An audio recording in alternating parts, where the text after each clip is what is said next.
Cailin. Come, sit.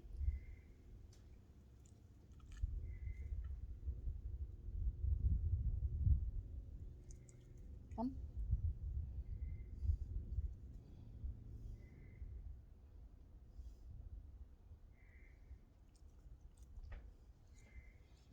Come.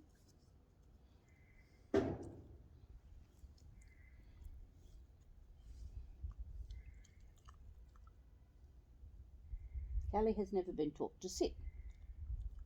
So she really is totally confused now about what I want. Clicker marks the behaviour and she gets the treat. Good girl. Reset her. Cailin, come.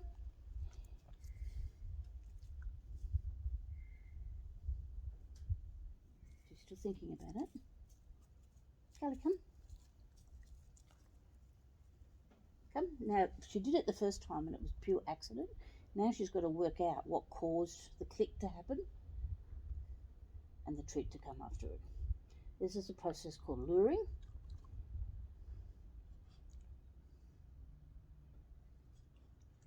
I can tell she didn't get it before. That was pure accident because she just doesn't, she's not repeating it. It hasn't processed yet what it was that worked. Cailin, come. Chew. Come here, good girl. Come. Come. Come, quickly. Is it confusion? That's what that is. That's confusion. What do you want? Come. Cailin, come.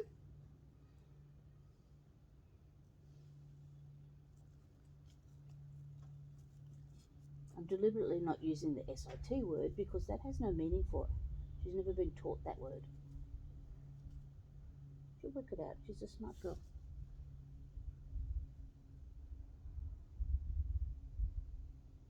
Come.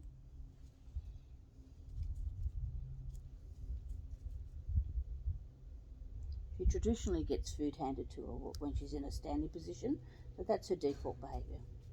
What I'm trying to do is teach a different default behaviour.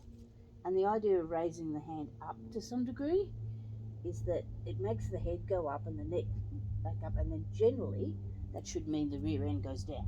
Come. This dog is not a natural sitter. Almost. Come. Come. She does know come quite well.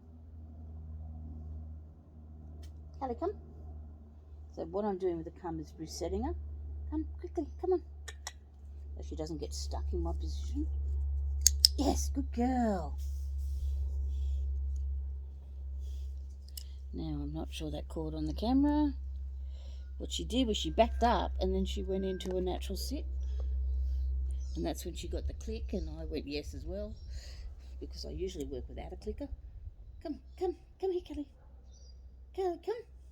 Now I've got to reset her. Now I'm using a mix of standard kibble with clunkers. So the clunkers are much higher value, and I've actually pulled the clunkers into smaller pieces.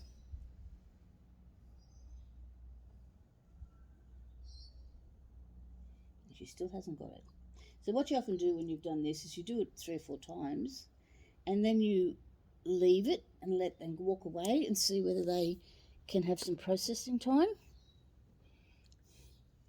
And often they'll come back to it and they'll go straight back into it. And it's like the penny drops.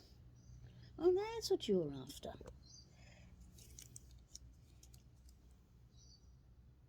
So what seems to work with this girl is she likes to take some steps backwards and will then go into a sit.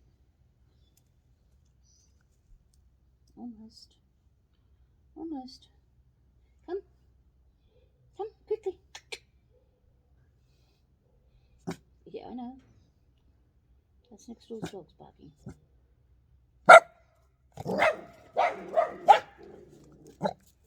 Yes, good girl. Cailin. Yes, good girl. Come on. So that's just a lot of aggression there. She's a little bit reactive towards next door's dog's barking. So just to do this as an aside within the video that we're doing, Mister's done sit a lot of times. Good boy. Mister was clicker trained as a baby. So that was an aside. She ran off to bark at something, barking next door. And so I waited for her to take a breath and to turn around and look at me. And she did, and that's when I clicked and said yes. And I threw a treat back up here, so it caused her to come back up here. Oh, that's what we were doing, she says.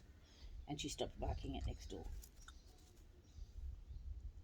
Banjo, do you know how to do it? Banjo's not a natural sitter either. Again, Banjo has never been clicker trained either.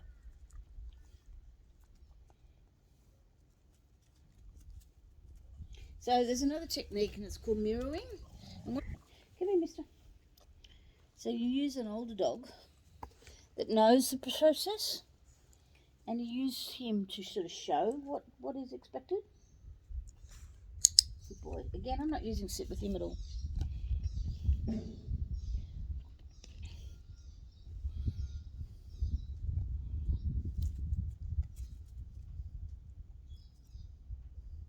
Come. And yes, this process takes patience when you've got a dog that's not being trained to clicker at all.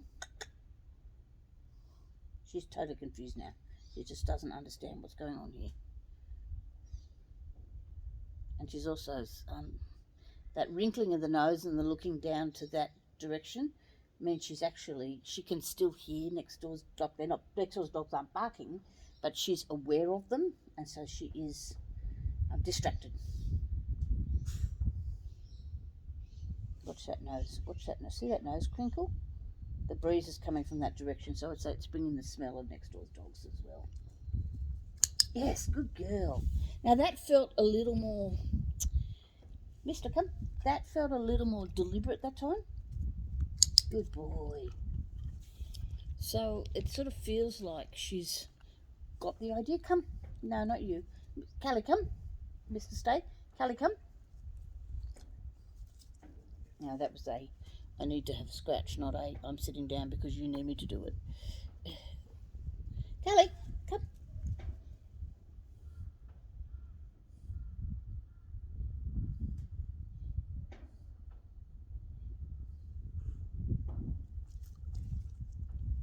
Come. Now, Mr. Stay. Mister, up here. Good boy. Up here. Good boy. Callie, come.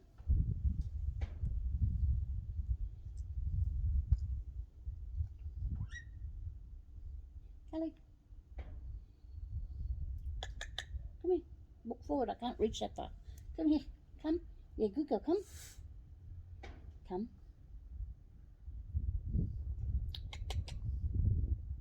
This is also really good if you've got a dog that's got impulse control problems and you're used to handing food to it and it will snap and snark at you. So you put your hand out, and generally if they're going to bite you, they can't bite.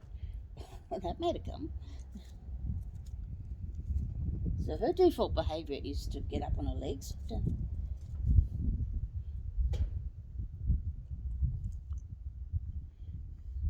what I was saying is, if you've got a dog that's like snapping and snarking at food, you do this with your close fist, and the minute they move back, you click and reward.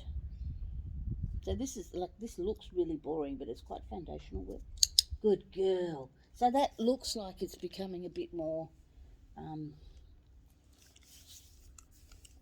deliberate.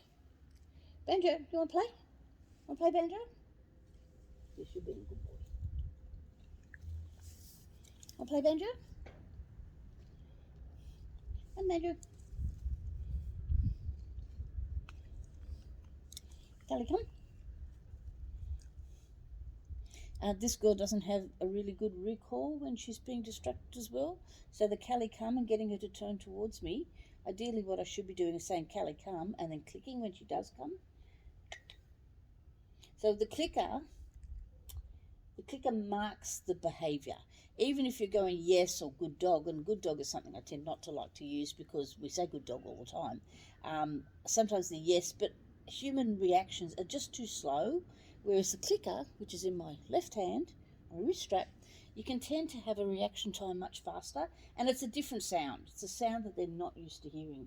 Particularly these dogs that hear so much verbiage from me. Callie. Callie, come. No, she's still distracted by Dexter's dogs. Kelly!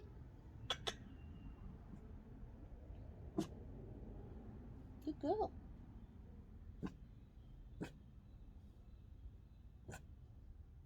Yes, good girl. So the yes or the click, and I'm doing both simultaneously, or interspersing, jumping between one to the other, is it marks that exact second where they've stopped doing what it was you wanted them not to do. It doesn't matter that they go back to it 2 seconds later, but if they've stopped doing it, and you can see her now, she's over at the gate. They've stopped doing it, and so watch when she turns towards me. I'm going to mark that, because the turns towards me is, oh, you're still over there. The moment her function is, yes, good girl.